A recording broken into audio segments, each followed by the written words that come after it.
ಮುದ್ದು ವಿದ್ಯಾರ್ಥಿಗಳೇ, ಇಂದು 10ನೇ ತರಗತಿಯ ಜೀವಶಾಸ್ತ್ರದ ಒಂದು ಘಟಕವಾಗಿರ್ತಕ್ಕಂಥ ನಮ್ಮ ಪರಿಸರ ಅಧ್ಯಾಯ 15 ನಮ್ಮ ಪರಿಸರ ಅಂತಕ್ಕಂತಹ ಅಧ್ಯಾಯದ ಮೇಲೆ ನಾವು ಇವತ್ತು ಅಧ್ಯಯನ ಮಾಡೋಣ. ಇಲ್ಲೇ ಈ ಒಂದು ಅಧ್ಯಾಯದಲ್ಲಿ ನಮ್ಮ ಪರಿಸರ ಅಂತಕ್ಕಂತಹ ಅಧ್ಯಾಯದಲ್ಲಿ ನಾವು ಮುಖ್ಯವಾಗಿ ಗಮನಿಸ್ತಕ್ಕಂಥ ಕಲಿಯಬೇಕಾಗಿರ್ತಕ್ಕಂಥ ಅಂಶಗಳು ಯಾವ್ದ್ಯಾವುದು ಅಂತ ಹೇಳಿದರೆ, ಪರಿಸರ ಅಂದರೆ ಏನು, ಇದ್ರ ಬಗ್ಗೆ ಆಲ್ರೆಡಿ ನಿಮಗೆಲ್ಲರಿಗೂ ಗೊತ್ತೇ ಇದೆ. ಪರಿಸರ ಅಂದರೆ ಏನು, ನೆಕ್ಸ್ಟು ಪರಿಸರ ವ್ಯವಸ್ಥೆ ಅಂದರೆ ಏನು, ಆನಂತರ ಪರಿಸರದ ಸಮಸ್ಯೆಗಳು ಏನೇನು, ಪರಿಸರದ ಸಮಸ್ಯೆಗಳು ಯಾವ್ಯಾವು ಅಂತ ಹೇಳಿ, ಆನಂತರ ಓಝೋನ್ ಪದರ ಅಂದ್ರೇನು, ಆ ಓಝೋನ್ ಪದರ ಇವತ್ತಿನ ದಿನ ಏನಾಗ್ತಾ ಇದೆ, ಅದು ಯಾಕೆ ನಾಶ ಆಗ್ತಾ ಇದೆ, ಮತ್ತು ಆ ಓಝೋನ್ ಪದರದ ನಾಶದಿಂದ ಆಗತಕ್ಕಂತಹ ಸಮಸ್ಯೆಗಳು ಏನು ಅನ್ನೋದನ್ನು ನಾವು ಇವತ್ತು ನೋಡಬೇಕಾಗಿದೆ. ಆನಂತರ ತ್ಯಾಜ್ಯ ಉತ್ಪಾದನೆ, ಪರಿಸರದಲ್ಲಿ ತ್ಯಾಜ್ಯ ಉತ್ಪಾದನೆ ಯಾವ ರೀತಿ ಆಗ್ತಾ ಇದೆ ಮತ್ತು ಅದನ್ನು ಯಾವ ರೀತಿ ನಾವು ಸದ್ಬಳಕೆ ಮಾಡಬೇಕು, ತ್ಯಾಜ್ಯ ಪದಾರ್ಥಗಳನ್ನು ನಾವು ಯಾವ ರೀತಿ ಸದ್ಬಳಕೆ ಮಾಡಬೇಕು, ಮತ್ತು ಅಲ್ಲಿ ಜೈವಿಕ ವಿಘಟನೆಗೊಳ್ಳತಕ್ಕಂಥ ತ್ಯಾಜ್ಯಗಳು ಯಾವುದು, ಜೈವಿಕ ವಿಘಟನೆಗೊಳ್ಳಲಾರದ ತ್ಯಾಜ್ಯಗಳು ಯಾವುದು ಅಂತಕ್ಕಂಥದ್ದನ್ನು, ಮತ್ತು ಆ ಜೈವಿಕ ವಿಘಟನೆಗೆ ಒಳಗಾಗುವ ತ್ಯಾಜ್ಯಗಳ ನಿರ್ವಹಣೆ ಹೇಗೆ ಮಾಡೋದು, ಜೈವಿಕ ವಿಘಟನೆಗೊಳ್ಳಲಾರದ ತ್ಯಾಜ್ಯಗಳ ನಿರ್ವಹಣೆ ಹೇಗೆ ಮಾಡೋದು ಅನ್ನೋದನ್ನು ನಾವು ಈ ಒಂದು ಅಧ್ಯಾಯದಲ್ಲಿ ತಿಳಿತೇವೆ. ಇದು ನಮ್ಮ ಪರಿಸರ ಅಂತಕ್ಕಂಥದ್ದು. ಹಾಗಾದರೆ ಈಗ ನಾವು ಹೋಗೋಣ. ಪರಿಸರ ಅಂದರೆ ಏನು? ಯಾರಾದರೂ ಹೇಳ್ತೀರಾ ಪರಿಸರ ಅಂದರೆ ಏನು, ಯಾಕಂದರೆ ನಾವು ಪರಿಸರ ಅಂತ ಕರೀತೇವೆ? ಹೌದು, ನಮ್ಮ ಸುತ್ತಮುತ್ತಲಿನ ಜೈವಿಕ ಮತ್ತು ಅಜೈವಿಕ ವಸ್ತುಗಳಿರ್ತಕ್ಕಂಥದ್ದು. ನಮ್ಮ ಸುತ್ತಮುತ್ತಲೂ ಕೇವಲ ಜೀವಂತ ವಸ್ತುಗಳಿಲ್ಲ, ಅಜೈವಿಕ ವಸ್ತುಗಳು ಕೂಡ ಇದ್ದಾವೆ. ಇಲ್ಲಿ ಜೈವಿಕ ಮತ್ತು ಅಜೈವಿಕ ಅಂಶಗಳನ್ನು ಒಳಗೊಂಡಿರುವ ಸನ್ನಿವೇಶವನ್ನು ನಾವೇನಂತ ಕರಿತೇವೆ, ಪರಿಸರ ಅಂತ ಹೇಳಿ ಕರಿತೇವೆ. ಇಲ್ಲಿ ನಿಮ್ಗೆ ಗೊತ್ತಿರಬಹುದು, ಪರಿಸರ ಅಂತಕ್ಕಂಥದ್ದು ನಮ್ಮ ಸುತ್ತಮುತ್ತಲು. ನೀವು ಹೇಳ್ತೀರ ಏನೇನಿದ್ದಾವೆ ಜೈವಿಕ ಅಂಶಗಳು? ಯಾರಾದರೂ ಹೇಳ್ತೀರಾ? ಹೌದು, ಸಸ್ಯಗಳು, ಪ್ರಾಣಿಗಳು, ಸೂಕ್ಷ್ಮಾಣು ಜೀವಿಗಳು, ಇವೆಲ್ಲವೂ ಯಾವುದರಲ್ಲಿ ಬರ್ತವೆ? ಜೈವಿಕ ಘಟಕಗಳು, ಪರಿಸರದಲ್ಲಿ ಇರ್ತಕ್ಕಂತಹ ಜೈವಿಕ ಘಟಕಗಳು. ಇನ್ನು ಅಜೈವಿಕ ಘಟಕಗಳು ಏನೇನಿದ್ದಾವೆ, ಯಾವುದಕ್ಕೆ ಜೀವ ಇಲ್ವೋ ಅಂಥವುಗಳನ್ನು ನಾವೇನಂತ ಕರೀತೇವೆ? ಅಜೈವಿಕ ಘಟಕಗಳು. ಗಾಳಿ ಇದೆ, ನೀರಿದೆ, ಬೆಳಕಿದೆ, ಉಷ್ಣತೆ ಇದೆ, ತೇವಾಂಶ ಇದೆ, ಇವೆಲ್ಲವೂ ಕೂಡ ಏನು? ಅಜೈವಿಕ ಘಟಕಗಳು. ಹೀಗೆ ನಮ್ಮ ಸುತ್ತಮುತ್ತಲೂ ಜೈವಿಕ ಘಟಕಗಳು ಇದ್ದಾವೆ, ಅಜೈವಿಕ ಘಟಕಗಳು ಇದ್ದಾವೆ. ಇವುಗಳನ್ನು ಒಳಗೊಂಡಿರ್ತಕ್ಕಂಥ ಸನ್ನಿವೇಶವನ್ನು, ಅಥವಾ ನಾವು ಇನ್ನೊಂದು ರೀತಿಯಲ್ಲಿ ಹೇಳೋದಾದರೆ, ಪರಿಸರದ ಡೆಫಿನೇಷನನ್ನು ಕೊಡೋದಾದರೆ, ಜೀವಿಯ ಬೆಳವಣಿಗೆ ಮತ್ತು ಬದುಕನ್ನು ಪ್ರಭಾವಿಸ್ತಕ್ಕಂತಹ, ಜೀವಿಯ ಬೆಳವಣಿಗೆ ಮತ್ತು ಬದುಕನ್ನು ಪ್ರಭಾವಿಸ್ತಕ್ಕಂತಹ ಎಲ್ಲ ಬಾಹ್ಯ ಪರಿಸ್ಥಿತಿಗಳ ಮೊತ್ತವನ್ನು ನಾವೇನಂತ ಹೇಳ್ಬೋದು? ಪರಿಸರ ಅಂತ ಹೇಳಿ ಕರಿತೇವೆ. ಅಂದರೆ ಇಲ್ಲಿ ಭೌತಿಕ ಅಥವಾ ಅಜೈವಿಕ ಮತ್ತು ಜೈವಿಕ ಘಟಕ, ಈಗಷ್ಟೇ ಹೇಳಿದೆ ನಾನು, ಜೈವಿಕ ಮತ್ತು ಅಜೈವಿಕ ಅಂಶಗಳನ್ನು ಒಳಗೊಂಡಿರುವ ಸನ್ನಿವೇಶಕ್ಕೆ ನಾವು ಕರಿತೇವೆ ಪರಿಸರ. ಒಳಗೊಂಡಿರುವ ಸನ್ನಿವೇಶವನ್ನು ನಾವು ಕರಿತೇವೆ ಪರಿಸರ ಅಂತ ಹೇಳಿ. ಹಾಗಾದರೆ ಪರಿಸರ ಅಂದರೆ ಏನು ಅಂತ ತಿಳ್ಕೊಂಡ್ರಿ ಅಂತ ಹೇಳ್ತೇನೆ. ಇಲ್ಲಿರ್ತಕ್ಕಂತಹ ಜೈವಿಕ ಅಂಶಗಳನ್ನು ಹೆಸರಿಸ್ರಿ ಅಂತ ಹೇಳಿದ್ರೆ ಈಸಿಯಾಗಿ ಸುಲಭವಾಗಿ ಹೇಳ್ತೀರಾ. ಎಲ್ಲ ಸಸ್ಯಗಳು ಕೂಡ ಜೈವಿಕ ಘಟಕಗಳು. ನೆಕ್ಸ್ಟು ಹೇಳಿದ್ವಲ್ಲ, ಯಾವುದು? ಸಸ್ಯಗಳು ಬರ್ತಾವೆ, ಪ್ರಾಣಿಗಳು ಬರ್ತಾವೆ ಜೈವಿಕದಲ್ಲಿ, ಆನಂತರ ಸೂಕ್ಷ್ಮಾಣು ಜೀವಿಗಳು ಬರ್ತಾವೆ. ಇನ್ನು ಅಜೈವಿಕ ಘಟಕವನ್ನು ನೋಡೋದಾದರೆ ಹೇಳಿದ್ನಲ್ಲ, ಗಾಳಿ ಇದೆ, ನಾವು ಜೈವಿಕದಾಯಿತು. ಅಜೈವಿಕ ಅಂತ ಹೇಳೋದಾದರೆ ಗಾಳಿ ಇದೆ, ನೀರಿದೆ, ಉಷ್ಣತೆ ಇದೆ, ಆನಂತರ ತೇವಾಂಶ ಇದೆ, ಇವೆಲ್ಲವೂ ಕೂಡ ಏನು? ಅಜೈವಿಕ ಘಟಕಗಳು. ಇನ್ನು ಅದರ ನೆಕ್ಸ್ಟು ನಾವು ನೋಡ್ತಕ್ಕಂಥದ್ದು ಈ ಒಂದು ಪರಿಸರದಲ್ಲಿ ಇರ್ತಕ್ಕಂತಹ ಪರಿಸರ ವ್ಯವಸ್ಥೆ ಅಂದರೆ ಏನು ಅಂತ ಹೇಳಿ ನೋಡೋಣ. ಇಲ್ಲಿ ಪರಿಸರ ವ್ಯವಸ್ಥೆ ಇಕೋಸಿಸ್ಟಮ್ ಅಂತ ಹೇಳಿ ಕರಿತೇವೆ. ಪರಿಸರ ವ್ಯವಸ್ಥೆ ಅಂತ ಹೇಳಬೇಕಾದ್ರೆ ಅಲ್ಲಿ ಜೈವಿಕ ಘಟಕಗಳು ಇರ್ತವೆ, ಅಜೈವಿಕ ಘಟಕಗಳು ಇರ್ತವೆ. ಅವುಗಳ ನಡುವೆ ಪರಸ್ಪರ ಪ್ರತಿವರ್ತನೆ ನಡೆಯುತ್ತೆ. ಅಂದರೆ ಜೈವಿಕ ಘಟಕ ಮತ್ತು ಅಜೈವಿಕ ಘಟಕ ಅವುಗಳ ನಡುವೆ ಪರಸ್ಪರ ಏನು ಪ್ರತಿವರ್ತನೆಯನ್ನು ನಾವೇನಂತ ಕರಿತೇವೆ, ಪರಿಸರ ವ್ಯವಸ್ಥೆ ಅಂತ ಹೇಳಿ ಕರಿತೇವೆ. ಇಲ್ಲಿ ಅದರ ಡೆಫಿನೇಷನನ್ನು ಹೇಳೋದಾದರೆ ಪರಿಸರ ವ್ಯವಸ್ಥೆ ಇದು ಪರಿಸರದಲ್ಲಿ ಇರುವ ಜೈವಿಕ ಮತ್ತು ಅಜೈವಿಕ ಘಟಕಗಳ ನಡುವಿನ ಪರಸ್ಪರ ಪ್ರತಿವರ್ತನೆ ಇದನ್ನು ನಾವು ಕರಿತೇವೆ ಏನಂತ ಹೇಳಿ ಪರಿಸರ ವ್ಯವಸ್ಥೆ. ಈ ಪರಿಸರ ವ್ಯವಸ್ಥೆಯನ್ನು ಹೇಳೋದಾದರೆ ನಿಮಗೆ ಹಲವಾರು ಪರಿಸರ ವ್ಯವಸ್ಥೆಗಳನ್ನು ನಿಸರ್ಗದತ್ತವಾಗಿ ನಿರ್ಮಾಣಗೊಂಡಿರ್ತಕ್ಕಂತಹ ಪರಿಸರ ವ್ಯವಸ್ಥೆಗಳಿದ್ದಾವೆ. ಮಾನವ ನಿರ್ಮಿತ ಅಥವಾ ಕೃತಕ ಪರಿಸರ ವ್ಯವಸ್ಥೆಗಳೂ ಕೂಡ ನಾವು ನೋಡ್ತೇವೆ. ಈಗ ನದಿ, ಕಾಡು ಅಂತಕ್ಕಂಥದ್ದು ಅದನ್ನು ನಾವು ಪರಿಸರ ವ್ಯವಸ್ಥೆ ಅಂತ ಹೇಗೆ ಹೇಳಬಹುದು? ಕಾಡನ್ನು, ಕಾಡಿನಲ್ಲಿ ಏನೇನಿರ್ತವೆ?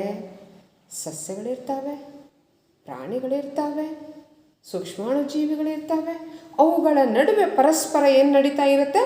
ಪ್ರತಿವರ್ತನೆ. ಅಲ್ಲಿರ್ತಕ್ಕಂಥ ಪ್ರಾಣಿಗಳು ಸಸ್ಯಗಳ ಆಹಾರ ತಯಾರಿಕೆಗೆ, ದ್ಯುತಿ ಸಂಶ್ಲೇಷಣೆಗೆ ಏನು ಮಾಡ್ತವೆ? ಕಾರ್ಬನ್ ಡೈಆಕ್ಸೈಡನ್ನು ಕೊಟ್ಟರೆ ಆ ಸಸ್ಯಗಳು ಅದಕ್ಕೆ ಪ್ರತಿಯಾಗಿ ದ್ಯುತಿ ಸಂಶ್ಲೇಷಣೆ ಕ್ರಿಯೆಯನ್ನು ನಡೆಸಿಬಿಟ್ಟು ಆಹಾರವನ್ನು ನೀಡ್ತವೆ. ಹೀಗೆ ಪರಸ್ಪರ ಏನಾಗ್ತಾ ಇರುತ್ತೆ ಅಂತ ಹೇಳಿದರೆ ಪ್ರತಿವರ್ತನೆ ನಡೀತಾ ಇರುತ್ತೆ. ಇಂಥದ್ದನ್ನು ನಾವು ಕರಿತೇವೆ ಪರಿಸರ ವ್ಯವಸ್ಥೆ. ಹಾಗಾಗಿ ಕಾಡನ್ನು ಕೂಡ ನಾವು ಒಂದು ನೈಸರ್ಗಿಕ ಪರಿಸರ ವ್ಯವಸ್ಥೆ ಅಂತ ಹೇಳಿ ಕರಿಬಹುದು. ಇನ್ನು ನದಿಯನ್ನು ತಗೊಂಡ್ರೆ ಅಥವಾ ಸಮುದ್ರವನ್ನು ತಗೊಂಡ್ರೆ ಅದು ಕೂಡ ಏನು? ಜಲ ಪರಿಸರ ವ್ಯವಸ್ಥೆ. ನಾವು ಮತ್ತೆ ಪರಿಸರ ವ್ಯವಸ್ಥೆಗಳನ್ನು ಭೂ ಪರಿಸರ ವ್ಯವಸ್ಥೆ, ಜಲ ಪರಿಸರ ವ್ಯವಸ್ಥೆ ಅಂತ ಡಿವೈಡ್ ಮಾಡ್ತೇವೆ. ಈಗ ಸಮುದ್ರವನ್ನು ಅಥವಾ ನದಿಯನ್ನು ತಗೊಂಡ್ರೆ ಅದನ್ನು ನಾವು ಪರಿಸರ ವ್ಯವಸ್ಥೆ ಅಂತ ಹೇಳ್ಬೋದು. ಯಾಕೆ ಅಂತ ಹೇಳಿದರೆ, ನದಿಯನ್ನು ತಗೊಂಡ್ರೆ ಅಥವಾ ಸಮುದ್ರ ತಗೊಳ್ರಿ, ನೀರು ಅಂತಕ್ಕಂಥದ್ದು ಅಜೈವಿಕ ಘಟಕ. ಅಲ್ಲಿರ್ತಕ್ಕಂತಹ ಉಷ್ಣತೆ ಅಂತಕ್ಕಂಥದ್ದು ಅಜೈವಿಕ ಘಟಕ. ಅಲ್ಲಿರ್ತಕ್ಕಂತಹ ಸೂರ್ಯನ ಬೆಳಕು ಅಂತಕ್ಕಂಥದ್ದು ಅಜೈವಿಕ ಘಟಕ. ಇನ್ನು ಜೈವಿಕ ಘಟಕಗಳು ಏನೇನಿದ್ದಾವೆ ಅದರಲ್ಲೂ ಕೂಡ ಹಲವಾರು ಬಗೆಯ ಮೀನುಗಳಿದ್ದಾವೆ, ಮೃದ್ವಂಗಿಗಳಿದ್ದಾವೆ, ಹೀಗೆ ಹಲವಾರು ಜೀವಿಗಳು ಅದರಲ್ಲಿದ್ದಾವೆ. ಮತ್ತು ಅವುಗಳ ನಡುವೆ ಏನು ನಡೀತಾ ಇರುತ್ತೆ? ಸಸ್ಯಗಳು ಕೂಡ ಇದ್ದಾವೆ. ಅವುಗಳ ನಡುವೆ ಪರಸ್ಪರ ಪ್ರತಿವರ್ತನೆ ನಡೀತಾ ಇರುತ್ತೆ. ಹಾಗಾಗಿ ಸಮುದ್ರವನ್ನಾಗಲಿ, ಸಾಗರವನ್ನಾಗಲಿ, ನದಿಯನ್ನಾಗಲಿ ನಾವು ಏನಂತ ಹೇಳ್ಬೋದು? ಪರಿಸರ ವ್ಯವಸ್ಥೆ ಅಂತ ಹೇಳಿ ಕರೀಬಹುದು. ಹಾಗಾದರೆ ಪರಿಸರ ವ್ಯವಸ್ಥೆ ಅಂತಕ್ಕಂಥದ್ದು ಒಂದು ಜೀವಿಗೋಳದ ಕಾರ್ಯಾತ್ಮಕ ಮತ್ತು ರಚನಾತ್ಮಕ ಘಟಕ ಅಂತ ಹೇಳ್ಬೋದು. ಇದು ನಿರ್ದಿಷ್ಟ ಪ್ರದೇಶದಲ್ಲಿರ್ತಕ್ಕಂತಹ ಪರಿಸರದ ಎಲ್ಲ ಜೈವಿಕ ಮತ್ತು ಅಜೈವಿಕ ಘಟಕಗಳನ್ನು ಒಳಗೊಂಡಿರುತ್ತೆ. ಇನ್ನು ನೀವು ನಿಮ್ಮ ಹಿತ್ತಲು ಅಥವಾ ಒಂದು ಸಣ್ಣ ಕೈತೋಟ ಅದನ್ನು ಕೂಡ ನಾವು ಪರಿಸರ ವ್ಯವಸ್ಥೆ ಅಂತ ಹೇಳ್ಬೋದು. ಇಲ್ಲಿ ಏನಿದೆ ಅಂತ ಹೇಳಿದರೆ, ಕೈತೋಟ ಅನ್ನೋದು ಒಂದು ಚಿಕ್ಕ ಪರಿಸರ ವ್ಯವಸ್ಥೆ. ಅದನ್ನು ನಾವು ನಿರ್ಮಾಣ ಮಾಡಿಕೊಂಡಿರೋದು, ಹೌದಾ? ಹಾಗಾಗಿ ಅದು ಕೃತಕ ಪರಿಸರ ವ್ಯವಸ್ಥೆ. ಮೀನು ತೊಟ್ಟಿ, ನೀವು ಮನೆಯಲ್ಲಿ ಶೋಕಾಗಿ ಬಳಸಿರ್ತಕ್ಕಂತಹ ಮೀನು ತೊಟ್ಟಿ ಅಂತಕ್ಕಂಥದ್ದು ಕೂಡ ಒಂದು ಕೃತಕ ಪರಿಸರ ವ್ಯವಸ್ಥೆ ಅಥವಾ ಮಾನವ ನಿರ್ಮಿತ ಪರಿಸರ ವ್ಯವಸ್ಥೆ. ಯಾಕೆ ಅದನ್ನು ಮಾನವ ನಿರ್ಮಿತ ಅಂದರೆ, ಅದು ಮನುಷ್ಯ ತನ್ನ ಒಂದು ಇದಕ್ಕೋಸ್ಕರ, ಮನೋರಂಜನೆಗೋಸ್ಕರ ಏನು ಮಾಡ್ತಿದ್ದಾನೆ? ಮೀನುಗಳನ್ನು ಅದರಲ್ಲಿ ಸಾಕ್ತಾನೆ. ಮೀನನ್ನೋದು ಮತ್ತು ಅದರಲ್ಲಿ ಹಾಕಿರ್ತಕ್ಕಂಥ ಕೆಲವು ಸಸ್ಯಗಳನ್ನು ಕೂಡ ಹಾಕಿರ್ತಾನೆ. ಅದು ಜೈವಿಕ ವಸ್ತುಗಳು. ಅದರಲ್ಲಿ ಹಾಕಿರ್ತಕ್ಕಂಥ ನೀರು, ಕಲ್ಲು ಮತ್ತು ಅದಕ್ಕೆ ಆಕ್ಸಿಜನ್ ಸಪ್ಲೈ ಮಾಡ್ತಾನೆ. ಅದೆಲ್ಲವೂ ಕೂಡ ಅಜೈವಿಕ ಘಟಕವಾಗಿರುತ್ತೆ. ಹಾಗಾಗಿ ಅದನ್ನು ನಾವು ಎಂಥ ಪರಿಸರ ವ್ಯವಸ್ಥೆ ಅಂತ ಹೇಳಬಹುದು? ಕೃತಕ ಪರಿಸರ ವ್ಯವಸ್ಥೆ ಅಂತ ಹೇಳಿ ಕರಿಬಹುದು. ಹಾಗಾದರೆ ದೊಡ್ಡ ಪರಿಸರ ವ್ಯವಸ್ಥೆಗಳು ಇದ್ದಾವೆ, ಅದನ್ನು ಬೃಹತ್ ಪರಿಸರ ವ್ಯವಸ್ಥೆ ಅಂತ ಕರಿತೇವೆ. ಹಾಗೂ ಚಿಕ್ಕ ಪರಿಸರ ವ್ಯವಸ್ಥೆಗಳು ಕೂಡ ಇರ್ತವೆ.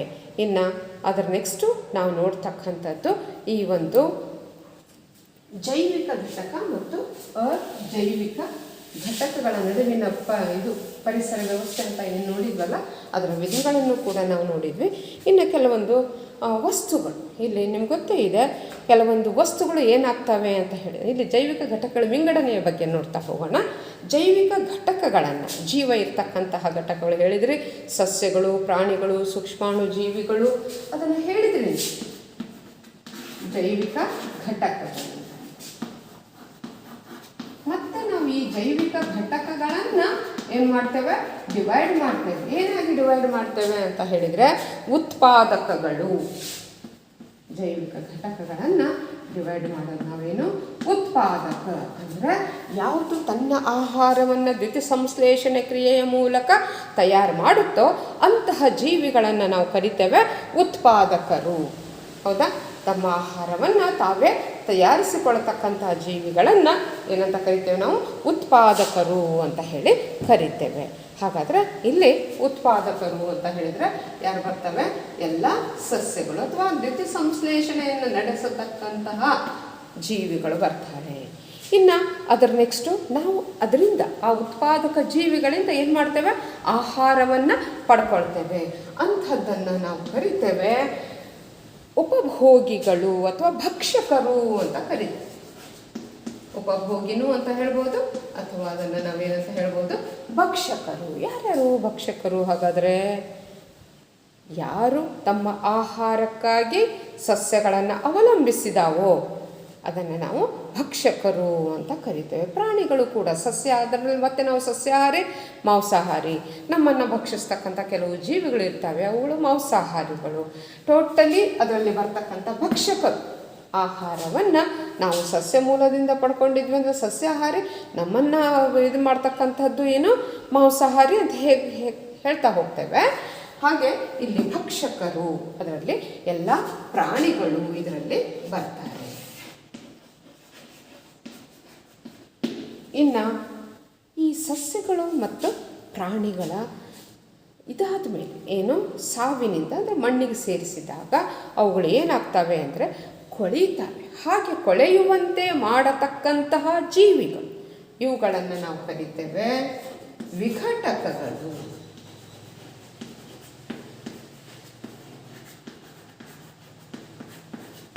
ಇಲ್ಲಿ ಜೈವಿಕ ಘಟಕಗಳ ವಿಘಟಕಗಳು ಯಾರು ಬರ್ತಾರೆ ಹಾಗಾದರೆ? ಇದರಲ್ಲಿ ಬರ್ತಕ್ಕಂಥದ್ದು ಕೊಳೆತಿನಿಗಳು ಅಥವಾ ಶಿಲೀಂಧ್ರಗಳು ಮತ್ತು ಕೆಲವು ಬ್ಯಾಕ್ಟೀರಿಯಾಗಳು ಕೂಡ ಇದರಲ್ಲಿ ಬರ್ತವೆ. ಇವುಗಳನ್ನು ನಾವು ಸಾಮಾನ್ಯವಾಗಿ ಈ ಜೈವಿಕ ಘಟಕಗಳನ್ನು ನಾವು ಏನು ಮಾಡ್ತೇವೆ, ಈ ರೀತಿ ಡಿವೈಡ್ ಮಾಡ್ತೇವೆ. ಉತ್ಪಾದಕಗಳು, ಭಕ್ಷಕರು ಮತ್ತು ವಿಘಟಕಗಳು ಅಂತ ಹೇಳಿ ಡಿವೈಡ್ ಮಾಡ್ತೇವೆ. ಇನ್ನು ಪರಿಸರದಲ್ಲಿರ್ತಕ್ಕಂಥ ಅಜೈವಿಕ ಘಟಕಗಳ ಬಗ್ಗೆ ಈಗಷ್ಟೇ ಹೇಳಿದೆ ನಿಮಗೆ. ಗಾಳಿ ಇದೆ, ನೀರಿದೆ, ಮಣ್ಣಿದೆ, ಖನಿಜಗಳಿದ್ದಾವೆ, ಸೂರ್ಯನ ಬೆಳಕು ಅಥವಾ ಕಿರಣಗಳು ಇದ್ದಾವೆ, ತಾಪಮಾನ ಇದೆ, ಮಳೆ ಇದೆ, ತೇವಾಂಶ ಇದೆ, ಒತ್ತಡ ಇದೆ. ಇವೆಲ್ಲವೂ ಕೂಡ ಭೌತಿಕ ಅಂಶಗಳು ಅಥವಾ ಇದನ್ನು ನಾವು ಏನಂತ ಕರಿತೇವೆ, ಅಜೈವಿಕ ಘಟಕಗಳು ಅಂತ ಹೇಳಿ ಕರಿತೇವೆ. ಇನ್ನು ಇಲ್ಲಿ ಹೇಳಿದ್ನಲ್ಲ, ಯಾವುದು ಜೈವಿಕದಲ್ಲಿ ಉತ್ಪಾದಕ, ಭಕ್ಷಕ ಮತ್ತು ವಿಘಟಕ ಜೀವಿಗಳು. ಇನ್ನು ಈ ಒಂದು ಇದರಲ್ಲಿ ಮತ್ತೆ ನಾವು ಏನು ಮಾಡ್ತೇವೆ ಅಂತ ಹೇಳಿದರೆ, ಭಕ್ಷಕರಲ್ಲಿ ಹೇಳಿದ್ನಲ್ಲ, ಕೇವಲ ಸಸ್ಯವನ್ನು ಮಾತ್ರ ಏನು ಭಕ್ಷಣೆ ಮಾಡ್ತಕ್ಕಂಥದ್ದು ಸಸ್ಯಾಹಾರಿಗಳು, ಮಾಂಸಾಹಾರಿಗಳು, ಮಿಶ್ರಾಹಾರಿಗಳು. ಮತ್ತು ಅದನ್ನು ನಾವು ಅವುಗಳ ಒಂದು ಆಹಾರ ಪದ್ಧತಿಯ ಪೋಷಣಾ ವಿಧಾನವನ್ನು ಅವಲಂಬಿಸಿಬಿಟ್ಟು ಏನು ಮಾಡ್ತೇವೆ, ಸಸ್ಯಾಹಾರಿಗಳು, ಮಾಂಸಾಹಾರಿಗಳು, ಸರ್ವಾಹಾರಿ ಅಥವಾ ಅದನ್ನು ಮಿಶ್ರಾಹಾರಿ ಮತ್ತು ಪರೋಪಜೀವಿಗಳು, ಪರಾವಲಂಬಿಗಳು ಅಂತ ಹೇಳಿ. ಅಂದರೆ ನಾವು ಜೀರ್ಣಿಸಿರ್ತಕ್ಕಂತಹ ಏನು ಆಹಾರವನ್ನು ನಾವು ಸೇವಿಸಿರ್ತಕ್ಕಂಥ ಆಹಾರದಿಂದ ಎಲ್ಲ ಪೋಷಕಾಂಶಗಳು ಎಲ್ಲಿಗೆ ಸೇರ್ತವೆ, ರಕ್ತಕ್ಕೆ ಸೇರ್ತವೆ. ಅದನ್ನು ಹೀರತಕ್ಕಂತಹ ಜೀವಿಗಳನ್ನು ನಾವು ಕರಿತೇವೆ ಪರಾವಲಂಬಿಗಳು ಅಥವಾ ಪರೋಪಜೀವಿಗಳು ಅಂತ ಹೇಳಿ ಕರಿತೇವೆ. ಇಲ್ಲಿ ಪರಾವಲಂಬಿಗಳು ಸಾಮಾನ್ಯವಾಗಿ ಒಂದು ಜೀವಿಯ ದೇಹದ ಒಳಗೆ ಅಥವಾ ಜೀವಿಯ ದೇಹದ ಮೇಲೆ ವಾಸ ಮಾಡಿಬಿಟ್ಟು ಅತಿಥೇಯ ಜೀವಿಯಿಂದ ಏನು ಮಾಡ್ತವೆ, ತಮ್ಮ ಆಹಾರವನ್ನು ಪೋಷಕಾಂಶಗಳನ್ನು ಪಡ್ಕೊಳ್ತವೆ. ಉದಾಹರಣೆಗೆ ನಿಮಗೆಲ್ಲರಿಗೂ ಗೊತ್ತೇ ಇದೆ, ಇಲ್ಲಿ ಕೂತಿರ್ತಕ್ಕಂತಹ ನಿಮ್ಮ ತಲೆಯಲ್ಲಿ ಹೇನುಗಳು ಇರ್ಬೋದು. ಆ ಹೇನು ಅಂತಕ್ಕಂಥದ್ದು ಏನು ಮಾಡುತ್ತೆ, ನೀವೆಲ್ಲ ತಲೆ ತುರಿಸ್ಕೊಳ್ತಾ ಇರ್ತೀರ. ಹಾಗಾದರೆ ಏನು ಮಾಡುತ್ತೆ ಹೇನು? ಕಚ್ಚುತ್ತೆ. ಏನಕ್ಕೋಸ್ಕರ ಕಚ್ಚುತ್ತೆ? ನಿಮ್ಮ ರಕ್ತವನ್ನು ಏನು ಮಾಡ್ತಾ ಇರುತ್ತೆ, ಅದು ಹೀರ್ತಾ ಇರುತ್ತೆ. ಹಾಗಾದರೆ ಅಂತಹ ಇದನ್ನು ನಾವು ಮತ್ತೆ ಏನು ಹೇಳ್ಬೋದು, ಅಥವಾ ಚಿಗುಟ ಅಂತ ಹೇಳಿ, ಅಥವಾ ನಿಮ್ಮ ಮನೆಗಳಲ್ಲಿ ಇದು ಯಾವುದು ತಗಣಿ ಅಂತ ಹೇಳಿ ಕರಿತೀರಲ್ಲ, ಆ ತಗಣಿ ಅಂತಕ್ಕಂಥದ್ದು ಕೂಡ ನಮ್ಮ ರಕ್ತವನ್ನು, ಸೊಳ್ಳೆ ಅಂತಕ್ಕಂಥದ್ದು ಕೂಡ ರಕ್ತವನ್ನು ಹೀರ್ತಕ್ಕಂಥದ್ದು. ಅಂತಹ ಜೀವಿಗಳನ್ನು ನಾವು ಕರಿತೇವೆ ಪರಾವಲಂಬಿಗಳು ಅಂತ ಹೇಳಿ ಕರಿತೇವೆ. ಹಾಗಾದರೆ ಇನ್ನು ವಿಘಟಕದ ಹೇಳಿದೆ, ಸತ್ತ ಜೀವಿಗಳನ್ನು ಸಾಮಾನ್ಯವಾಗಿ ಜೀವಿಗಳು ಸತ್ತಾಗದನ್ನು ತಗೊಂಡೋಗಿ ನಾವು ಹೂಳ್ತೇವೆ, ಅಥವಾ ಸಸ್ಯಗಳು ಎಲ್ಲ ಇದನ್ನು ಮಾಡಿ ತಿಪ್ಪೆಗೆ ಹಾಕ್ತೇವೆ. ಅಂಥವು ಏನಾಗಿ ಹೋಗ್ತವೆ, ಕೊಳಿತಾ ಹೋಗ್ತವೆ. ಅಂದರೆ ಅದರ ದೇಹದಲ್ಲಿರ್ತಕ್ಕಂತಹ ಅದೊಂದು ರಾಸಾಯನಿಕವಾಗಿ ವಿಘಟನೆ ಹೊಂದಿ ಅದರಲ್ಲಿರ್ತಕ್ಕಂತಹ ಪೋಷಕಾಂಶಗಳು ಪುನಃ ಎಲ್ಲಿಗೆ ಸೇರಲ್ಪಡ್ತವೆ, ಮಣ್ಣಿಗೆ ಸೇರಿಸಲ್ಪಡ್ತವೆ. ಅಂದರೆ ಆ ಜೀವಿಯು ಏನು ಮಾಡುತ್ತೆ ಅಂತ ಹೇಳಿದರೆ, ವಿಘಟಕ ಜೀವಿ ಏನು ಮಾಡುತ್ತೆ, ಸಂಕೀರ್ಣ ವಸ್ತುಗಳನ್ನು ಸರಳ ನಿರವಯವ ವಸ್ತುಗಳಾಗಿ ಏನು ಮಾಡುತ್ತೆ, ವಿಂಗಡಿಸುತ್ತೆ. ಅದನ್ನು ಮಣ್ಣಿಗೆ ಸೇರಿಸಿದಾಗ ಸಸ್ಯಗಳು ಮತ್ತೆ ಅದನ್ನು ಏನು ಮಾಡ್ತವೆ, ತಮ್ಮನ್ನು ಬಳಸ್ಕೊಳ್ತವೆ ಅಥವಾ ಹೀರ್ಕೊಳ್ತವೆ. ಎಸ್, ಹಾಗಾದರೆ ಇಲ್ಲಿ ಇನ್ನೊಂದು ನಿಮ್ಗೆ ಹೇಳೋದಾದರೆ ಯಾವುದು, ಆಹಾರ ಸರಪಳಿ ಅಂದರೆ ಏನು ಅನ್ನೋದನ್ನು ನಾವೀಗ ನೋಡ್ತಾ ಹೋಗೋಣ. ಆಹಾರ ಸರಪಳಿ, ನೀವು ಆಲ್ರೆಡಿ ಆಹಾರ ಸರಪಳಿಯ ಬಗ್ಗೆ ಹಿಂದಿನ ತರಗತಿಯಲ್ಲಿ ಓದಿದ್ದೀರಿ. ಫುಡ್ ಚೈನ್ ಅಂತ ಹೇಳಿ ಕರೀತಾರೆ. ಆಹಾರ ಸರಪಳಿ, ಫುಡ್ ಚೈನ್. ಹಾಗಾದರೆ ಆಹಾರ ಸರಪಳಿ ಅಂದರೆ ಏನು ಅಂತ ಹೇಳಿದರೆ, ಒಂದು ಜೀವಿ ಏನು ಮಾಡುತ್ತೆ ಅಂದರೆ ಇನ್ನೊಂದು ಜೀವಿಯನ್ನು ಭಕ್ಷಿಸುವ ಮೂಲಕ ಆಹಾರದ ರೂಪದಲ್ಲಿ ಶಕ್ತಿಯನ್ನು ಒಂದು ಸ್ತರದಿಂದ ಇನ್ನೊಂದು ಸ್ತರಕ್ಕೆ ಏನು ಮಾಡುತ್ತೆ, ವರ್ಗಾವಣೆ ಮಾಡುತ್ತೆ. ಅಲ್ಲಿ ಶಕ್ತಿಯ ವರ್ಗಾವಣೆ ಆಗುತ್ತೆ. ಒಂದು ಜೀವಿ ಇನ್ನೊಂದು ಜೀವಿಯನ್ನು ಭಕ್ಷಿಸುವ ಮೂಲಕ ಆಹಾರದ ರೂಪದಲ್ಲಿ ಶಕ್ತಿಯ ವರ್ಗಾವಣೆ ನಡೆದರೆ ನಾವು ಅದನ್ನು ಕರಿತೇವೆ ಆಹಾರ ಸರಪಳಿ ಅಥವಾ ಫುಡ್ ಚೈನ್ ಅಂತ. ಹಲವಾರು ಉದಾಹರಣೆಗಳನ್ನು ಕೊಡ್ಬೋದು ಯಾವುದಕ್ಕೆ, ಆಹಾರ ಸರಪಳಿಗೆ. ನೋಡಿ, ಇಲ್ಲಿ ಹುಲ್ಲಿದೆ. ಯಾವತ್ತೂ ಆಹಾರ ಸರಪಳಿಯಲ್ಲಿ ಮೊಟ್ಟ ಮೊದಲಿರ್ತಕ್ಕಂಥದ್ದು ಯಾವುದು, ಉತ್ಪಾದಕ ಜೀವಿ ಇರುತ್ತೆ. ಅಂದರೆ ದ್ಯುತಿ ಸಂಶ್ಲೇಷಣೆಯನ್ನು ನಡೆಸ್ತಕ್ಕಂತಹ, ಆಹಾರವನ್ನು ತಯಾರು ಮಾಡ್ತಕ್ಕಂಥ ಜೀವಿ ಇರುತ್ತೆ. ಹಾಗಾದರೆ ಇಲ್ಲಿ ಹುಲ್ಲು ಅಂತಕ್ಕಂಥದ್ದು ಉತ್ಪಾದಕ ಜೀವಿ. ಈ ಹುಲ್ಲನ್ನು ತಿನ್ನೋಕ್ಕೋಸ್ಕರ ನೀವು ಸಾಮಾನ್ಯವಾಗಿ ಹುಲ್ಲಿನ ಮೇಲೆ ಮಿಡತೆ, ಹುಲ್ಲು ಮಿಡತೆ, ಈ ಮಿಡತೆಯನ್ನು ಯಾರು ತಿನ್ನುತ್ತೆ, ಕಪ್ಪೆ ತಿನ್ನುತ್ತೆ. ಹೀಗೆ ತಿಂದಾಗ ಆಹಾರದ ಮೂಲಕ ಶಕ್ತಿ ಏನಾಗ್ತಾ ಹೋಗುತ್ತೆ, ಅಲ್ಲಿ ವರ್ಗಾವಣೆ ಆಗ್ತಾ ಹೋಗುತ್ತೆ. ಈ ಕಪ್ಪೆಗೋಸ್ಕರ ಕಾಯ್ತಾ ಇರುತ್ತೆ ಯಾವುದು, ಹಾವು. ಈ ಹಾವಿಗೋಸ್ಕರ ಕಾಯ್ತಾ ಇರುತ್ತೆ ಹದ್ದು. ನೋಡ್ರಿ, ಇಲ್ಲಿ ಏನಾಗುತ್ತೆ ಅಂತ ಹೇಳಿದರೆ, ಆಹಾರ ಸರಪಳಿಯಲ್ಲಿ ಒಂದು ಜೀವಿ ಇನ್ನೊಂದು ಜೀವಿಯನ್ನು ಭಕ್ಷಿಸುವ ಮೂಲಕ ಆಹಾರದ ರೂಪದಲ್ಲಿ ಏನಾಗ್ತಾ ಹೋಗುತ್ತೆ, ಶಕ್ತಿ ವರ್ಗಾವಣೆ ಆಗ್ತಾ ಹೋಗುತ್ತೆ. ಇಂತಹ ಪ್ರಕ್ರಿಯೆಯನ್ನು ನಾವು ಕರಿತೇವೆ ಆಹಾರ ಸರಪಳಿ. ಹುಲ್ಲು, ಮಿಡತೆ, ಕಪ್ಪೆ, ಹಾವು, ಹದ್ದು. ಅಂದರೆ ಇಲ್ಲಿ ನಾವು ಸಾಮಾನ್ಯವಾಗಿ ತಗೊಳ್ತೇವೆ ಉತ್ಪಾದಕ ಜೀವಿ ಯಾವುದು, ಸಸ್ಯ. ಇಲ್ಲಿ ಉತ್ಪಾದಕ ಜೀವಿ. ಮಿಡತೆ ಅದನ್ನು ತಿನ್ನೋದ್ರಿಂದ ಮಿಡತೆ ಸಸ್ಯಾಹಾರಿ. ಈ ಮಿಡತೆಯನ್ನು ಕಪ್ಪೆ ತಿನ್ನೋದು ಮಾಂಸಾಹಾರಿ.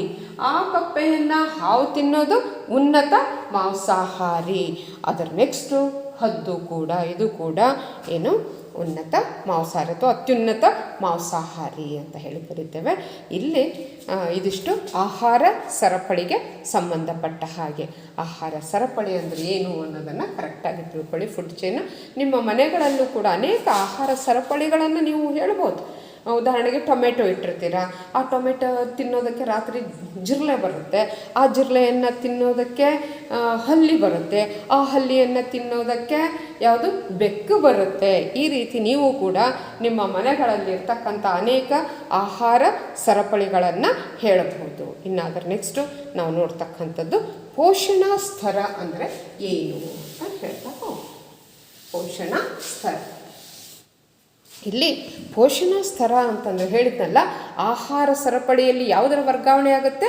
ಶಕ್ತಿಯ ವರ್ಗಾವಣೆ. ಉದಾಹರಣೆಗೆ ಮಿಡತೆ ಹುಲ್ಲನ್ನು ತಿಂದುಬಿಟ್ಟು ಆಹಾರವನ್ನು ಭಕ್ಷಿಸಿಬಿಟ್ಟು ಅದೇನು ಮಾಡುತ್ತೆ? ಶಕ್ತಿಯನ್ನು ಪಡ್ಕೊಳ್ಳುತ್ತೆ. ಆ ಮಿಡತೆಯನ್ನು ಕಪ್ಪೆ ತಿಂದುಬಿಟ್ಟು ಆ ಶಕ್ತಿಯನ್ನು ಅದು ಪಡ್ಕೊಳ್ಳುತ್ತೆ. ದಟ್ ಈಸ್ ದ ಶಕ್ತಿಯ ವರ್ಗಾವಣೆ ಆಗ್ತಾ ಹೋಗುತ್ತೆ. ಹಾಗಾದರೆ ಆಹಾರ ಸರಪಳಿಯಲ್ಲಿ ಶಕ್ತಿಯ ವರ್ಗಾವಣೆ ನಡಿಬೇಕಾದ್ರೆ ಅನೇಕ ಹಂತಗಳನ್ನು ನಾವು ನೋಡ್ತೇವೆ. ಅಲ್ಲಿ ನಾನು ಹೇಳಿದ್ದೆ, ಮೊಟ್ಟ ಮೊದಲನೇ ಹಂತದಲ್ಲಿ ಯಾವುದಿರುತ್ತೆ? ಉತ್ಪಾದಕ ಜೀವಿ ಇರುತ್ತೆ. ಹಾಗೆ ಎರಡನೇ ಪೋಷಣಾ ಸ್ತರದಲ್ಲಿ ಹೀಗೆ ಮೊದಲ ಪೋಷಣಾ ಸ್ತರ ಫಸ್ಟು ಯಾವುದು? ಉತ್ಪಾದಕ ಇರುತ್ತೆ. ನೆಕ್ಸ್ಟು ಸಸ್ಯಾಹಾರಿ ಬರುತ್ತೆ, ನೆಕ್ಸ್ಟು ಮಾಂಸಾಹಾರಿ ಬರುತ್ತೆ, ನೆಕ್ಸ್ಟು ಉನ್ನತ ಮಾಂಸಾಹಾರಿ. ಹೀಗೆ ಅನೇಕ ಪೋಷಣಾ ಸ್ತರಗಳನ್ನು ನಾವು ಇದನ್ನು ಏನಂತ ಕರಿತೇವೆ ಅಂತ ಹೇಳಿದರೆ, ಫಸ್ಟು ಹಂತದಲ್ಲಿ ಹುಲ್ಲು, ಹೌದಾ? ನೆಕ್ಸ್ಟು ಮಿಡತೆ, ನೆಕ್ಸ್ಟು ಕಪ್ಪೆ, ಅದರ ನೆಕ್ಸ್ಟು ಹಾವು, ಅದರ ನೆಕ್ಸ್ಟು ಹದ್ದು. ಇದು ಒಂದು ಎಕ್ಸಾಂಪಲ್ ನಾನು ನಿಮಗೆ ಕೊಡ್ತಕ್ಕಂಥದ್ದು. ಇಲ್ಲಿ ಮೊಟ್ಟ ಮೊದಲನೇ ಪೋಷಣಾ ಸ್ತರದಲ್ಲಿ ಉತ್ಪಾದಕ ಜೀವಿ ಇರುತ್ತೆ, ಅದನ್ನು T1 ಅಂತ ಹೇಳಿ ನಾವು ಗುರುತಿಸ್ತೇವೆ. ಮಿಡತೆ ಅಂತಕ್ಕಂಥದ್ದು T2, ಕಪ್ಪೆ ಅನ್ನೋದು ಮೂರನೇ ಪೋಷಣಾ ಸ್ತರ, ಹಾವು ಅಂತಕ್ಕಂಥದ್ದು 4ನೇ ಪೋಷಣಾ ಸ್ತರ, ಹದ್ದು ಅಂತಕ್ಕಂಥದ್ದು 5ನೇ ಪೋಷಣಾ ಸ್ತರ. ಹೀಗೆ ಇಲ್ಲಿ ನಾವು ಯಾವುದನ್ನು ಪರಿಸರದಲ್ಲಿ ಇರ್ತಕ್ಕಂತಹ ಪೋಷಣಾ ಸ್ತರಗಳು ಯಾವುದು ಅನ್ನೋದ್ರ ಬಗ್ಗೆ ಈ ಒಂದು ಉದಾಹರಣೆಯ ಮೂಲಕ ನಾವು ಯಾವುದು ಆಹಾರ ಸರಪಳಿಯನ್ನು ಉದಾಹರಣೆಯಾಗಿ ತಗೊಂಡು ಹೇಳ್ತೇವೆ. ಇನ್ನು ಅದರ ನೆಕ್ಸ್ಟ್ ನಾವು ನೋಡ್ತಕ್ಕಂಥದ್ದು ಆಹಾರ ಜಾಲ, ಫುಡ್ ವೆಬ್ ಅಂತ ಕರಿತೇವೆ. ಆಹಾರ ಸರಪಣಿ ಇದು. ಇನ್ನು ಆಹಾರ ಜಾಲ ಅಂದರೆ ಏನು ಅಂತ ಹೇಳಿದರೆ, ಇಲ್ಲಿ ಅನೇಕ ಆಹಾರ ಸರಪಳಿಗಳು ಇರ್ತವೆ. ಅಲ್ಲಿ ಏನಾಗಿರುತ್ತೆ ಅಂತ ಹೇಳಿದರೆ, ಬೇರೆ ಬೇರೆ ಪೋಷಣಾ ಸ್ತರದಲ್ಲಿ ಇರ್ತಕ್ಕಂಥದ್ದು ಒಂದಕ್ಕೊಂದು, ಅಂದರೆ ಅನೇಕ ಆಹಾರ ಸರಪಳಿಗಳಿದ್ದು ಅವುಗಳ ನಡುವೆ ಅಂತರ್ ಸಂಬಂಧ ಇರುತ್ತೆ. ಅಂಥದ್ದನ್ನು ನಾವು ಕರಿತೇವೆ ಏನಂತ ಹೇಳಿ? ಆಹಾರ ಜಾಲ. ಒಂದಕ್ಕಿಂತ ಹೆಚ್ಚು ಆಹಾರ ಸರಪಳಿ. ಈ ಹುಲ್ಲನ್ನು ಮಿಡತೆನೇ ತಿನ್ನಬೇಕು ಅಂತ ಹೇಳಿ ಜಿಂಕೆ ತಿನ್ಬೋದಿದೆ, ಹೌದಾ? ಅಥವಾ ಮೊಲ ತಿನ್ನಬಹುದು. ಹೀಗೆ ಈ ಜಿಂಕೆಯನ್ನು ಹುಲಿ ತಿನ್ಬೋದು. ಹೀಗೆ ಅನೇಕ ಆಹಾರ ಸರಪಳಿಗಳು ಇದ್ದು ಅವುಗಳ ನಡುವೆ ಏನಿರುತ್ತೆ? ಅಂತರ್ ಸಂಬಂಧ ಇರುತ್ತೆ. ಇಂಥದ್ದನ್ನು ನಾವು ಕರಿತೇವೆ ಆಹಾರ ಜಾಲ ಅಂತ ಹೇಳಿ. ಇನ್ನು ಅದರ ನೆಕ್ಸ್ಟು ಆಹಾರ ಸರಪಳಿಯಲ್ಲಿ ಶಕ್ತಿಯ ಸಂಚಾರ ಹೇಗಿರುತ್ತೆ, ಆನಂತರ ಪೋಷಕಾಂಶಗಳ ಸಂಚಾರ ಹೇಗಿರುತ್ತೆ ಅಂತ ಹೇಳಿದರೆ ಒಂದು ಎಕ್ಸಾಂಪಲ್ ಕೊಟ್ಟು ಹೇಳ್ತೇನೆ. ಸಾಮಾನ್ಯವಾಗಿ ನಾವು ಏನು ಮಾಡ್ತೇವೆ ಅಂತ ಹೇಳಿದರೆ, ಇಲ್ಲಿ ಆಯ್ತಲ್ಲ, ಹುಲ್ಲನ್ನು ಮಿಡತೆ ತಿಂತು, ಮಿಡತೆಯನ್ನು ಕಪ್ಪೆ ತಿಂತು, ಕಪ್ಪೆಯನ್ನು ಹಾವು ತಿಂತು, ಹಾವನ್ನು ಹದ್ದು ತಿಂತು, ಹದ್ದು ಸತ್ತು ಬಿತ್ತು ಅಂತ ಇಟ್ಕೊಳ್ಳಿ. ಆವಾಗ ಏನಾಗುತ್ತೆ ಅಂದರೆ ಶಕ್ತಿ ಇಲ್ಲಿಂದ ಇಲ್ಲಿಗೆ ವರ್ಗಾವಣೆ ಆಗ್ತಾ ಹೋಗುತ್ತೆ, ಹೌದಾ? ಇಲ್ಲಿ 10% ಮಾತ್ರ ಏನಾಗುತ್ತೆ? ಶಕ್ತಿಯ ವರ್ಗಾವಣೆ ಆಗುತ್ತೆ. ಇನ್ನು ಉಳಿದಿದ್ದು ಉಷ್ಣ ರೂಪದಲ್ಲಿ ನಷ್ಟ ಆಗುತ್ತೆ. ಇನ್ನು ಇಲ್ಲಿ ನೆಕ್ಸ್ಟು ಈ ಹದ್ದು ಸಾಯಿತು ಅಂತ ಹೇಳಿದರೆ ಅಲ್ಲಿ ಶಕ್ತಿಯ ವರ್ಗಾವಣೆ ಏನಾಗುತ್ತೆ? ನಿಂತು ಹೋಗುತ್ತೆ. ಹದ್ದು ಮಣ್ಣಿಗೆ ಸೇರುತ್ತೆ, ಪೋಷಕಾಂಶಗಳು ಮಣ್ಣಿಗೆ ಸೇರಿಸಲ್ಪಟ್ಟು ಅದನ್ನು ಸಸ್ಯಗಳು ಮತ್ತೆ ಏನು ಮಾಡ್ತವೆ? ಹೀರ್ಕೊಳ್ತವೆ. ಆದರೆ ಇಲ್ಲಿ ಏನಾಗುತ್ತೆ ಅಂತ ಹೇಳಿದರೆ ಶಕ್ತಿಯ ವರ್ಗಾವಣೆ ಅನ್ನೋದು ಅಲ್ಲಿಗೆ ನಿಂತು ಹೋಗುತ್ತೆ. ಕೊನೆಯ ಸ್ತರದಲ್ಲಿ ಏನಾಗ್ಬಿಡುತ್ತೆ? ನಿಂತು ಹೋಗುತ್ತೆ. ಹಾಗಾಗಿ ನಾವು ಹೇಳ್ತೇವೆ ಏನು ಅಂತ ಹೇಳಿದರೆ, ಶಕ್ತಿಯ ವರ್ಗಾವಣೆ ಅಂತಕ್ಕಂಥದ್ದು ಕೇವಲ ಏಕಮುಖ ಅಥವಾ ನೇರವಾಗಿರುತ್ತೆ, ಮತ್ತು ಪೋಷಕಾಂಶಗಳ ವರ್ಗಾವಣೆ ಅಂತಕ್ಕಂಥದ್ದು ಚಕ್ರೀಯವಾಗಿರುತ್ತೆ. ಉದಾಹರಣೆಗೆ ಇದನ್ನು ತಿಂದಿರ್ತಕ್ಕಂಥದ್ದು ಹೀಗೆ ವರ್ಗಾವಣೆ ಆಗ್ತಾ ಏನಾಗುತ್ತೆ? ಮಣ್ಣಿಗೆ ಸೇರುತ್ತೆ. ಹಾಗಾದರೆ ಅದ್ರ ಬಗ್ಗೆ ಸ್ವಲ್ಪ ನಿಮಗೆ ಗೊತ್ತಿರಲಿ. ಇಲ್ಲಿ ಕೇವಲ 10% ಮಾತ್ರ ಏನಾಗುತ್ತೆ? ಶಕ್ತಿ ಮುಂದಿನ ಇದಕ್ಕೆ ವರ್ಗಾವಣೆ ಆಗ್ತಾ ಹೋಗುತ್ತೆ. ನಿಮ್ಗೆ ಗೊತ್ತೇ ಇದೆ, ಎಲೆಗಳು ಏನು ಮಾಡ್ತವೆ? ಸೂರ್ಯನ ಬೆಳಕಿನಲ್ಲಿ ವಾತಾವರಣದಲ್ಲಿರ್ತಕ್ಕಂತಹ ಕಾರ್ಬನ್ ಡೈಆಕ್ಸೈಡ್, ನೀರು, ಇನ್ನಿತರ ಲವಣಗಳು ಇದನ್ನೆಲ್ಲ ಬಳಸ್ಕೊಂಡು ಏನು ಮಾಡುತ್ತೆ? ಪತ್ರಹರಿತನ್ನು ಬಳಸ್ಕೊಂಡು ತಮ್ಮ ಆಹಾರವನ್ನು ತಾವು ತಯಾರಿಸ್ಕೊಳ್ತವೆ. ಅದನ್ನು ನಾವು ಏನು ಮಾಡ್ತಾ ಹೋಗ್ತೇವೆ ಅಂತೇಳಿದ್ರೆ, ಒಂದು ಜೀವಿಯಿಂದ ಇನ್ನೊಂದು ಜೀವಿಗೆ ವರ್ಗಾವಣೆ ಆಗ್ತಾ ಹೋಗಬೇಕಾದ್ರೆ ಶಕ್ತಿಯ ಪ್ರಮಾಣ ಏನಾಗ್ತಾ ಹೋಗುತ್ತೆ? 90% ನಷ್ಟ ಆಗುತ್ತೆ. ಕೇವಲ 10% ಮಾತ್ರ ಶಕ್ತಿ ಏನಾಗುತ್ತೆ? ವರ್ಗಾವಣೆ ಆಗುತ್ತೆ. ಇದನ್ನು ನಾವು ಪ್ರತಿಶತ 10ರ ನಿಯಮ ಅಂತ ಹೇಳಿ ಕರಿತೇವೆ. ಇನ್ನು ಇದರಲ್ಲಿ ಬರ್ತಕ್ಕಂಥದ್ದು ಅಂತ ಹೇಳಿದರೆ, ಜೈವಿಕ ಸಂವರ್ಧನೆ ಅಂದರೆ ಏನು ಅನ್ನೋದನ್ನು ತಿಳ್ಕೊಳ್ಳಿ. ಇಲ್ಲೇ ನಿಮ್ಗೆ ಗೊತ್ತೇ ಇದೆ ಜೈವಿಕ ಸಂವರ್ಧನೆ ಇದರರ್ಥ ಬಯೋಮ್ಯಾಗ್ನಿಫಿಕೇಶನ್ ಅಂತ ಹೇಳಿ ಕರಿತೀವಿ ನಾವು. ಜೈವಿಕ ಸಂವರ್ಧನೆ ಇಲ್ಲಿ ಏನಾಗುತ್ತೆ ಅಂತ ಹೇಳಿದರೆ, ಒಂದು ಪೋಷಣಾ ಸ್ತರದಿಂದ ಮತ್ತೊಂದು ಪೋಷಣಾ ಸ್ತರಕ್ಕೆ ರಾಸಾಯನಿಕ ವಸ್ತುಗಳು ಏನಾಗ್ತಾ ಹೋಗ್ತವೆ, ಸೇರ್ತಾ ಸೇರ್ತಾ ಸೇರ್ತಾ ಕೊನೆಯ ಸ್ತರದಲ್ಲಿ ಏನಾಗುತ್ತೆ ಅಂತ ಹೇಳಿದರೆ ಅತಿ ಹೆಚ್ಚಿನ ಪ್ರಮಾಣದಲ್ಲಿ ವಿಷವಸ್ತುಗಳು ಅವರ ದೇಹವನ್ನು ಸೇರ್ತಾ ಹೋಗ್ತವೆ. ಇದನ್ನು ನಾವು ಆಹಾರ ಸರಪಳಿಯ ಪೋಷಣಾ ಸ್ತರಗಳಲ್ಲಿ ರಾಸಾಯನಿಕ ವಸ್ತುಗಳು ಕ್ರಮೇಣ ಹೆಚ್ಚುತ್ತಾ ಹೋಗ್ತಕ್ಕಂಥ ಪ್ರಕ್ರಿಯೆಯನ್ನು ಅಥವಾ ಕ್ರಮೇಣ ಹೆಚ್ಚುತ್ತಾ ಮನುಷ್ಯನ ದೇಹವನ್ನು ದೊಡ್ಡ ಪ್ರಮಾಣದಲ್ಲಿ ಸೇರ್ತಾವಲ್ಲ, ಅದನ್ನು ನಾವು ಕರಿತೇವೆ ಜೈವಿಕ ಸಂವರ್ಧನೆ ಅಥವಾ ಬಯೋಮ್ಯಾಗ್ನಿಫಿಕೇಶನ್.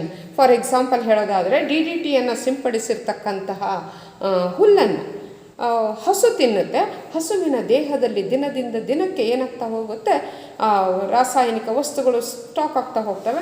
ಅಂತಹ ಇದರಿಂದ ನಾವು ಹಾಲನ್ನು ಪಡಿತಾ ದಿನದಿಂದ ದಿನಕ್ಕೆ ನಾವು ಮನುಷ್ಯರು ಕುಡಿತಾ ಹೋದಂತೆ ಅದರ ದೇಹದಲ್ಲಿ ಏನಾಗ್ತಾ ಹೋಗುತ್ತೆ, ವಿಷದ ಪ್ರಮಾಣ ಜಾಸ್ತಿ ಆಗ್ತಾ ಹೋಗುತ್ತೆ. ಇದನ್ನು ನಾವು ಕರಿತೇವೆ ಜೈವಿಕ ಸಂವರ್ಧನೆ. ಹಾಗಾದರೆ ಜೈವಿಕ ಸಂವರ್ಧನೆ ಅನ್ನೋದು ಗೊತ್ತಾಯ್ತಲ್ಲ, ಏನಾಗುತ್ತೆ, ವಿಷವಸ್ತುಗಳು ಆಹಾರ ಸರಪಳಿಯಲ್ಲಿ ಕ್ರಮೇಣ ಹೆಚ್ಚುತ್ತಾ ಹೋಗಿ ಮಾನವನ ದೇಹವನ್ನು ಏನು ಮಾಡ್ತವೆ, ಹೆಚ್ಚಿನ ಪ್ರಮಾಣದಲ್ಲಿ ಸೇರ್ತವೆ. ಇದನ್ನು ನಾವು ಕರಿತೇವೆ ಜೈವಿಕ ಸಂವರ್ಧನೆ. ಇನ್ನು ಅದರ ನೆಕ್ಸ್ಟು ನಾವು ನೋಡ್ತಕ್ಕಂಥದ್ದು ಯಾವುದು, ಓಝೋನ್ ಪದರು.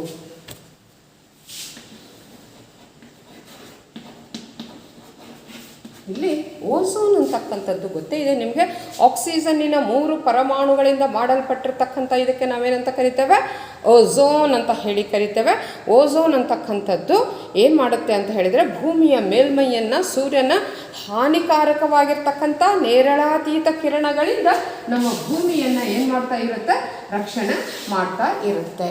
ಇಂತಹ ಓಝೋನ್ ಪದರು ಏನಾಗ್ತಾ ಇದೆ ಇವತ್ತು ಅಂತ ಹೇಳಿದ್ರೆ ನಿಮ್ಗೆ ಗೊತ್ತಿರ್ಬೋದು, ಆಕ್ಸಿಜನ್ನಿನ 2 ಪರಮಾಣು ಆಕ್ಸಿಜನ್ನಿನ ಇದ್ರ ಜೊತೆ ಸೇರಿಕೊಂಡು ಏನು ಮಾಡುತ್ತೆ, ಓಝೋನನ್ನು ಉತ್ಪತ್ತಿ ಮಾಡುತ್ತೆ. ಹಾಗಾದರೆ ಭೂ ವಾತಾವರಣದಲ್ಲಿ ಓಝೋನ್ ಸಂಗ್ರಹಗೊಂಡಿರ್ತಕ್ಕಂಥ ಭಾಗವನ್ನು ನಾವು ಕರಿತೇವೆ ಓಝೋನ್ ಪದರು ಅಂತ ಹೇಳಿ. ಓಝೋನ್ ಪದರು ಜೀವಿಗಳನ್ನು ಹಾನಿಕಾರಕ ವಿಕಿರಣಗಳಿಂದ ಏನು ಮಾಡುತ್ತೆ, ರಕ್ಷಣೆ ಮಾಡುತ್ತೆ. ಹಾಗಾದರೆ ಇವತ್ತಿನ ದಿವಸ ನಾವು ಬಳಸ್ತಕ್ಕಂಥ ಫ್ರಿಡ್ಜ್ಗಳಿಂದ, ಸ್ಪ್ರೇ ಕ್ಯಾನ್ಗಳಿಂದ, ಸೈಂಟ್ ಬಾಟಲ್ಸ್ಗಳಿಂದ ಇವೆಲ್ಲ ಏನಾಗುತ್ತೆ ಅಂತ ಹೇಳಿದರೆ, ಕ್ಲೋರೋಫ್ಲೋರೋಕಾರ್ಬನ್ ಅಂತ ಹೇಳಿದರೆ ಈ ರಾಸಾಯನಿಕ ವಸ್ತುಗಳು ಬಿಡುಗಡೆಯಾಗಿ ಏನು ಮಾಡ್ತವೆ, ಓಝೋನ್ ಒಂದು CFC ಲಕ್ಷಾಂತರ ಓಝೋನನ್ನು ಏನು ಮಾಡುತ್ತೆ, ನಾಶ ಮಾಡಿಬಿಡುತ್ತೆ. ಹೀಗಾಗಿ ಏನಾಗಿದೆ ಅಂತ ಹೇಳಿದರೆ ವಾತಾವರಣದಲ್ಲಿರ್ತಕ್ಕಂಥ ಓಝೋನ್ ಪದರು ತೆಳುವಾಗ್ತಾ ಇದೆ. ನಾವು ಇವತ್ತು ಏನು ಮಾಡಬೇಕಾಗಿದೆ ಅಂತ ಹೇಳಿದರೆ, CFC ಅಂತಹ ಹಾನಿಕಾರಕ ರಾಸಾಯನಿಕ ವಸ್ತುಗಳನ್ನು ಬಿಡುಗಡೆ ಮಾಡ್ತಕ್ಕಂಥ ಇದರ ಬದಲಾಗಿ ನಾವೇನು ಮಾಡಬೇಕಾಗಿದೆ, ಈ CFC ರಹಿತ ಫ್ರಿಡ್ಜ್ಗಳನ್ನು, CFC ರಹಿತ ವಸ್ತುಗಳನ್ನು, CFC ರಹಿತ AC-ಗಳನ್ನು ಏನು ಮಾಡಬೇಕು, ಬಳಕೆ ಮಾಡೋದ್ರಿಂದ ನಾವು ಓಝೋನ್ ಪದರನ್ನು ಏನು ಮಾಡ್ಬೋದು, ನಾಶವಾಗದಂತೆ ತಡೆಗಟ್ಬೋದು. ಆ ಓಝೋನ್ ಪದರು ನಾಶ ಆಯಿತು ಅಂದರೆ ಅಲ್ಲಿಂದ ಬರ್ತಕ್ಕಂಥ ಹಾನಿಕಾರಕ ಕಿರಣಗಳು ಏನು ಮಾಡ್ತವೆ ಅಂತ ಹೇಳಿದರೆ ಮಾನವನ ಚರ್ಮದ ಮೇಲೆ ಬಿದ್ದಾಗ ಆ ಚರ್ಮದ ಕ್ಯಾನ್ಸರಿಗೆ ಅವು ಕಾರಣ ಆಗ್ತಾ ಇರ್ತವೆ. ಹೀಗಾಗಿಯೇ ನಿಮ್ಗೆ ಗೊತ್ತಿರ್ಬೋದು, ಅಂಟಾರ್ಟಿಕಾದಲ್ಲಿರ್ತಕ್ಕಂಥ ಓಝೋನ್ ಪದರದ ನಾಶಕ್ಕೆ ಮನುಷ್ಯ ಬಳಸ್ತಕ್ಕಂಥ CFCನೇ ಕಾರಣ ಅನ್ನೋದನ್ನು ಕಂಡುಹಿಡಿದ್ರು. ಇದಿಷ್ಟು ಈ ಒಂದು ಇದಕ್ಕೆ ಸಂಬಂಧಪಟ್ಟ ಹಾಗೆ ನಮ್ಮ ಪರಿಸರ ಅಂತಕ್ಕಂಥ ಅಧ್ಯಾಯಕ್ಕೆ ಸಂಬಂಧಪಟ್ಟ ಹಾಗೆ. ಟೋಟಲಿ ನಾವಿಲ್ಲಿ ನೋಡಿರ್ತಕ್ಕಂತಹ ಇದು ಅಂತ ಹೇಳಿದರೆ, ಈ ಒಂದು ಅಧ್ಯಾಯದಲ್ಲಿ ನೋಡಿರ್ತಕ್ಕಂಥದ್ದು ಪರಿಸರ ಅಂದ್ರೇನು, ಪರಿಸರ ವ್ಯವಸ್ಥೆ ಅಂದ್ರೇನು, ಜೈವಿಕ ಘಟಕಗಳು ಯಾವುದ್ಯಾವುದು, ಅಜೈವಿಕ ಘಟಕಗಳು ಯಾವುದ್ಯಾವುದು, ಪರಿಸರ ವ್ಯವಸ್ಥೆಗೆ ಉದಾಹರಣೆಗಳು ಯಾವುದು, ಪೋಷಣಾ ಸ್ತರ ಅಂದ್ರೇನು, ಆಹಾರ ಸರಪಳಿ ಅಂದ್ರೇನು ಮತ್ತು ಆಹಾರ ಜಾಲ ಅಂದ್ರೇನು, ಜೈವಿಕ ಸಂವರ್ಧನೆ ಅಂದ್ರೇನು ಮತ್ತು ಓಝೋನ್ ಪದರು ಅಂದ್ರೇನು, ಓಝೋನ್ ಪದರಿನ ನಾಶಕ್ಕೆ ಕಾರಣಗಳೇನು, ಓಝೋನ್ನಿಂದ ನಮಗೆ ಆಗತಕ್ಕಂಥ ಅನುಕೂಲಗಳೇನು, ಓಝೋನ್ ಪದರು ನಾಶ ಆಗಬಾರ್ದು ಅಂತ ಹೇಳಿದರೆ ನಾವು ಏನು ಮಾಡಬೇಕು ಅನ್ನೋದನ್ನು ಈ ಒಂದು ಅಧ್ಯಾಯದಲ್ಲಿ ತಿಳ್ಕೊಂಡ್ವಿ. ಇದಿಷ್ಟು ಇದಕ್ಕೆ ಈ ಒಂದು ನಮ್ಮ ಪರಿಸರ ಅಂತಕ್ಕಂಥ ಅಧ್ಯಾಯದಲ್ಲಿ ನನಗನ್ಸಿದ ಮಟ್ಟಿಗೆ ಈ ಒಂದು ಎಲ್ಲ ಅಂಶಗಳನ್ನು ಆಹಾರ ಜಾಲದಿಂದ ಹಿಡಿದು ಆಹಾರ ಸರಪಳಿ ಹಿಡಿದು ಪ್ರತಿಯೊಂದು ಅಂಶಗಳನ್ನು ನೀವು ತಿಳ್ಕೊಂಡಿದ್ದೀರಿ ಅಂದ್ಕೊಂಡಿದ್ದೇನೆ. ಇದು ಸುಮಾರು 2ರಿಂದ 3 ಅಂಕಗಳಿಗೆ ಸೀಮಿತವಾಗಿರ್ತಕ್ಕಂಥ ಅಧ್ಯಾಯ ನಮ್ಮ ಪರಿಸರ. ಬಟ್ ಇದು ನಾವು ಬರೀ ಓದಿಗಾಗಿ ಇದನ್ನು ಮಾಡ್ತಕ್ಕಂಥದ್ದು ಅಂತಲ್ಲ. ಇದನ್ನು ನಾವು ನಮ್ಮ ನಿತ್ಯ ಜೀವನದಲ್ಲಿ ನಮ್ಮ ಪರಿಸರವನ್ನು ಸುರಕ್ಷಿತವಾಗಿ ಇಡಬೇಕು ಅಂತ ಹೇಳಿದರೆ, ಅಂದರೆ ಅದು ಜೀವಿಗಳ ಮೇಲೆ ನಮ್ಮ ಪರಿಸರ ಸ್ವಚ್ಛವಾಗಿದ್ದರೆ ನಾವೆಲ್ಲರೂ ಕೂಡ ಏನಾಗಿರ್ಬೋದು, ಆರೋಗ್ಯವಂತರಾಗಿರ್ಬೋದು ಅನ್ನೋದನ್ನು ಈ ಒಂದು ಇದರಿಂದ ನಾವು ತಿಳ್ಕೊಳ್ತೇವೆ. ಹಾಗಾದರೆ ಈ ಒಂದು ಅಧ್ಯಾಯದಲ್ಲಿ ಬರ್ತಕ್ಕಂಥ ಪ್ರತಿಯೊಂದು ಪದಗಳ ಅರ್ಥವನ್ನು ತಿಳ್ಕೊಳ್ಳಿ ಮತ್ತು ಈ ಒಂದು ಅಧ್ಯಾಯದಲ್ಲಿ ಬರ್ತಕ್ಕಂತಹ ಎಲ್ಲ ಅಂಶಗಳನ್ನು ನೀವು ತಿಳ್ಕೊಂಡಿದ್ದೀರಿ ಅಂತ ನಾನು ಭಾವಿಸ್ತಾ ಈ ಒಂದು ಅಧ್ಯಾಯವನ್ನು ಈಗ ಮುಗಿಸ್ತೇನೆ.